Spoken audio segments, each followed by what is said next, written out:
Азыр біз оқи тұрған айт намаз ал 2 рекеттен тұрады. Жылына 2 эле жолу окулгандыгы үчүн имамга уюп намаз окугандар эмес, кейде имам дагы адашып кетет. Окулуу жолу ниети важип болгон такбирлер менен 2 рекет айт намазды окууну ниет кылдым.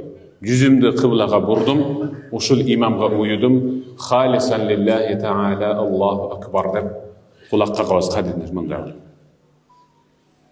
Кол байлап Субханакаллахумма ва бихамдик ва табарак исмук ва таала жаддук ва ла илаха гайрук дегенден кийин анан 3 жолу кайрадан Аллаху акбар деп 2 колду жаныбызга таштайбыз. Аллаху акбар, Аллаху акбар деп. Үчүнчүсүндө кадимде баарыбыз кол байлап, анан имам кыраат кылат. Амин дейбиз, анан сүрө кошот, анан кадиреселе намаздагы руку жана саждага барат. Кайрадан 2 рекетке турат.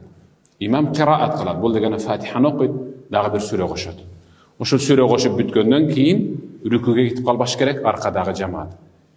Кайрадан имам Аллаху акбар деп 3 жолу жанагында кылып, 2 колдун бармагы кулактын жумшагына тийип кайрадан жаныбызга түшүрүлөт. 4-чү Аллаху акбардан баарыбыз рүкүгө кетебиз иншалла. Аллахым баарыңыздан ыраазы болсун. Айт маариф болсун. Туткан розаларыбызды Аллах таалам кемчиликсиз кабыл кылсын.